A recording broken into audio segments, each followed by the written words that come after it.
For today's topic, Jom Carl supporters, pagbigyan kaya? Lahat ng gustong itanong kay Papa Joms, masagot kaya? Pero bago ang lahat, nag-love shoutouts sa ating mga listeners, viewers, and subscribers sa amang sulok ng mundo. Kamusta po kayo mga kalingap? At kung bago ka pa lang sa aking munting YouTube channel, huwag ka nang mahiyang mag-subscribe, like, share, and comment. Huwag mo na rin kalimutang i-click ang notification bell nang sa ganon ay updated ka sa aking mga paparating na video. At syempre, patuloy po nating suportahan si Kalingap Rab at ang ating ama ng Kalingap, ang nag-iisang founder, si Kuya Val Santos Matubang. Kung maaari po ay no-skip ads nang sa ganon ay mas marami pa tayong malingap na nangangailangan. At konting paunawa po, kung maaari ay tapusin muna ang kabuoang video nang sa ganon ay akma ang ating mga komento. So ayun, pag-usapan na natin mga kalingap at kakatapos nga lang ng vlog ni Kalingap Rab, yung part 68, yung bonfire nila sa tabing dagat.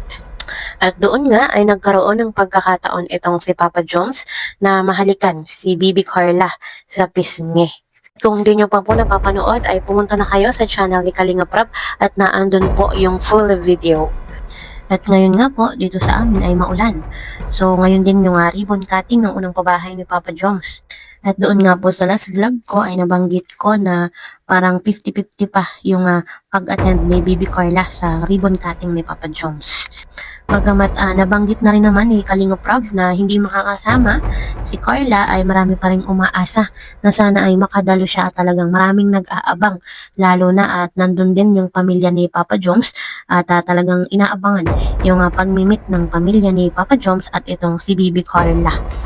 Kaya mga kalingap, support natin yung mga ganitong charity vlogger na handang tumulong. No? At saka syempre, pagka sinuportahan natin sila, ay mas marami rin silang matutulungan na mas nangangailangan din. So yun mga kalingap, nakita naman natin sa ating thumbnail kung ano yung ating topic. Pagbigyan kaya ng Jom Carl ang kanilang mga supporters. At alam na alam ko na gusto nyo na magkaroon ng one-on-one interview itong si Carla at si Papa Joms. At yan yung most requested ng ating mga Jom Carl supporters. At alam ko na gustong-gusto nyong malaman yung buhay-buhay nitong si Kalingap Jomar about sa kanyang love life, kung ilan na ang naging girlfriend nito, about sa family niya, relationship niya sa kanyang mga friends, sa mga iba pa, diba? Pero ang tanong, pagbigyan kaya?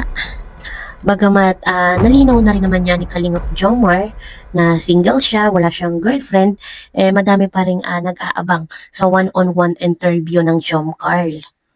Kasi alam ko marami pa rin sa inyo ang nagdududa kasi marami pong naglalabas ang mga sabi-sabi or balibalita na meron daw kunong girlfriend itong si Kalingap Jomar.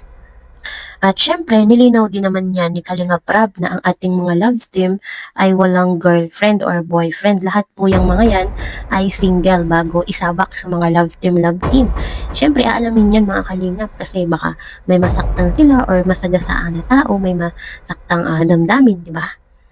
Pero marami pa rin may gusto talaga ng one-on-one interview itong Jom Carl. At ang tanong ay, masagot kaya yung mga tanong nyo?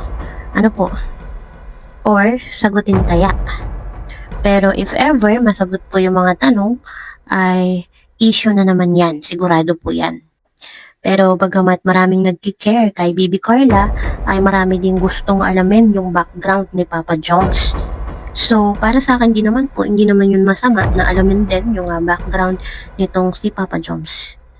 Lalo pat alam naman nating lahat na kahit hindi sila umamin ay nababasa natin sa kanilang mga kilos at mga tinginan na talagang may something or may feelings na sila sa isa't isa.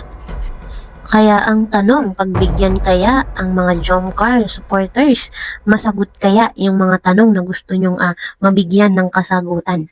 Yan po ang tanong. So yun po mga kalingap, hanggang dito na lang po muli. Ito po muna ang aking reaction video and update for today. See you in my next video. Bye!